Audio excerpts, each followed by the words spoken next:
მოგესალმებით ძვირფასო ტელემაყურებლებო, თქვენ უყურებთ ტელეკომპანია Trialets და გადაცემას ყვითელ მიქს. მე კი ამ გადაცემის წამყვანი გახლავართ შორენა კოვზიაშვილი. დღეს მინდა წარმოგიდგინოთ ჩვენი გადაცემის სტუმარი იასუჰირო კოჯიმა. დიდი მადლობა სტუდიაში მოწვევისთვის. ენათმეცნიერი პროფესორი, ქართველოლოგი, კავკასიოლოგი და მთარგმნელი. ეხლა თქვენ ბრძანეთ რომ დიდოსტატის მარჯვენა ჯერ კიდევ თარგმნის პროცესშია და კიდე მომავლისთვის მოდით დავიწყოთ ახლა საუბარი და მითხარით კიდევ ამის შემდეგ რა იქნება?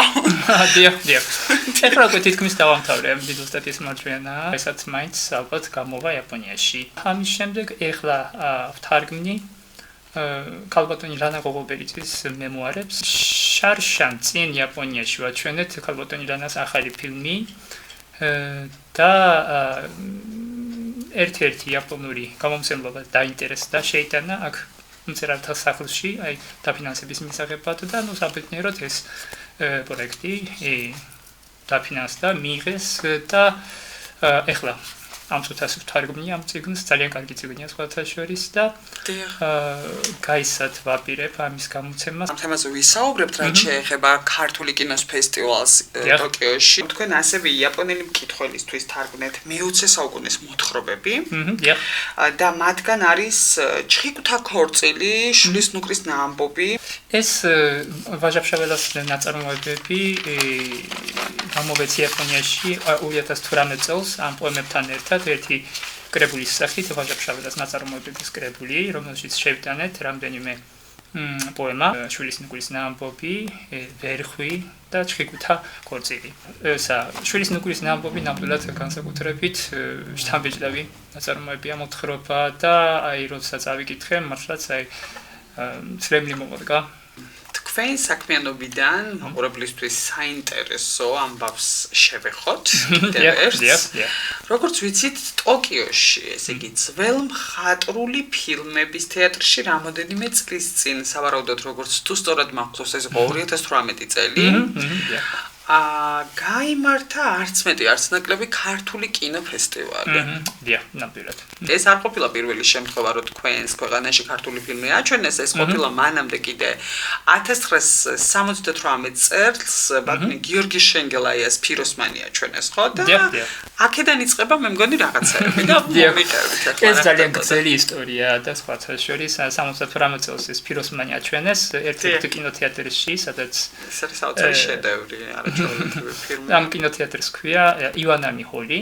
სამწუხაროდ შარშან წინ დაიხურა უკვე და აღარ მუშაობს ტოკიოში და ტოკიოს ცენტრში იყო ეს კინოთეატრი.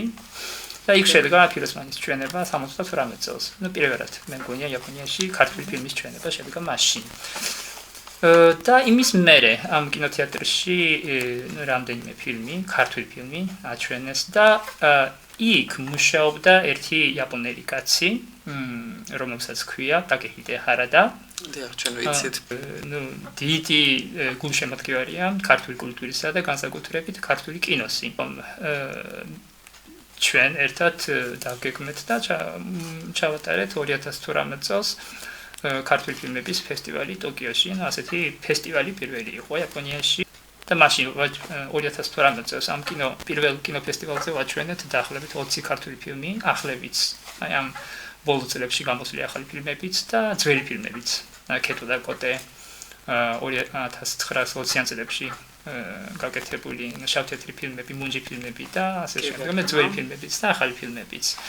ამ კინოფესტივალამდე სხვათა შორის 2018 წელს იმავე წელს ვაჩვენეთ იმავე კინოთეატრში ივანანი ჰოლში ეს თენგიზ აბულაძის სამი ფილმი მონანიება ნატურის ხე და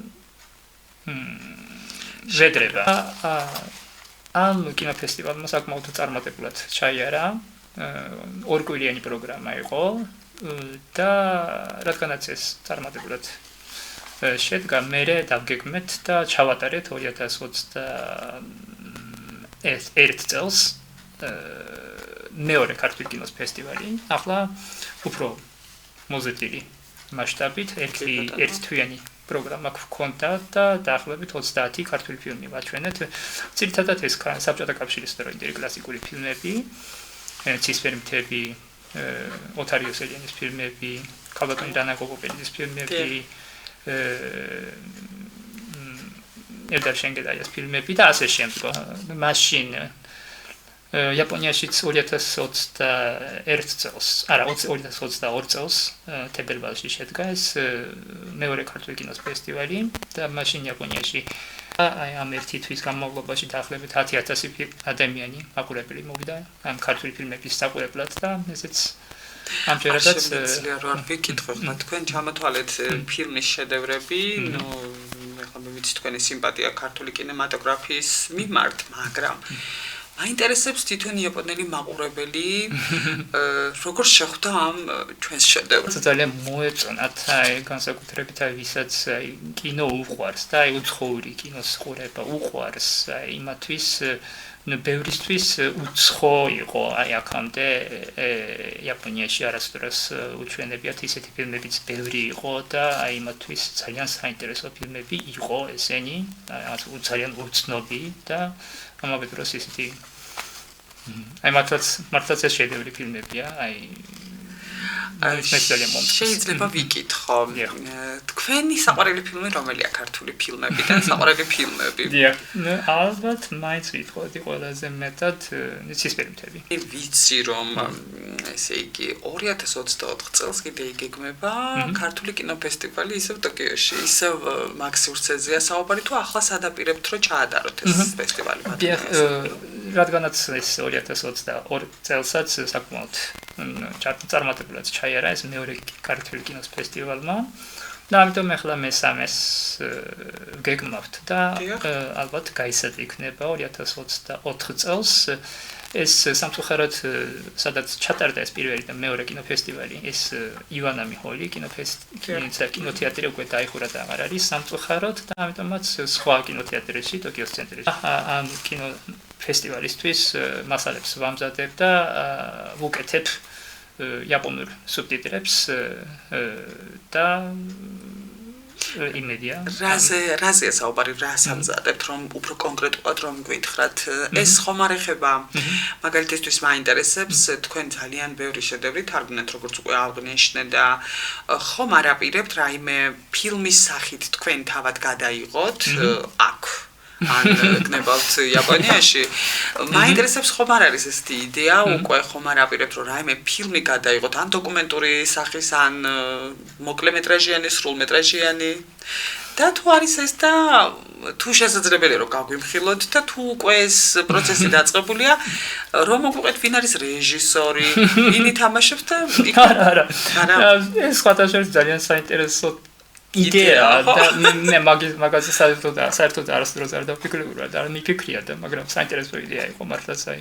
შეიძლება დავფიქრდე მაგაზე სერიოზულად მაგრამ ამ მესამე კინოფესტივალზეც იქნება ეს განსაკუთრებით ახლა ამ წიგნის გამოცემასთან ერთად აი ქალბატონი ლანა გოგოპელიძის მემუარების გამოცემასთან ერთად აი ქალბატონი ლანას ფილმებს ვაჩვენებთ აი ამ კინოფესტივალების მოწყობაში ჩვენ ვთანამშრომლობთ აქაური საქართველოს ეროვნულ კინოცენტრსა და საქართველოს ეროვნულ არქივთან ერთად და აქ ეხლა ძველ ფილმებს აღადგენენ და აღდგენილ ფილმებს ეხლა ვაჩვენებთ იაპონიაში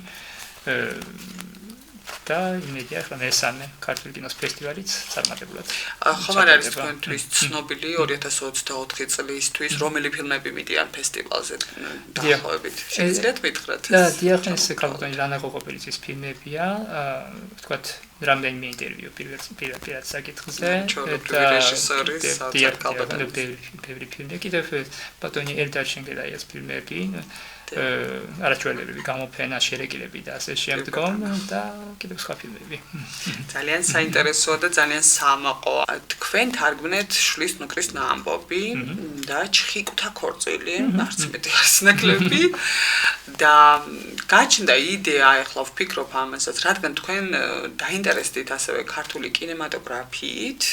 მოგეხსენებათ, რომ ჩვენ ქართულ ანიმაციაში გვაქვს კიდევ ერთი შედევრი ჩხიკუთა ქორწილის და ალბათ გაქვთ ეს ნანახი, ეს არაჩვეულებრივი ნახატი ფილმი, ძალიან კარგად გაკეთებულია. ძველია, გვაქვს კიდევ სხვა ბევრი, თოვლის გუნდა, წონა და წროწონა, არაჩვეულებრივი. იცით რას ვფიქრობ? აი თუ მაგალითად გასაგებია რომ იაპონელი ადამიანებისთვის ანუ თქვენ მათ ასწავლით უბრალოდ ქართულ ენას და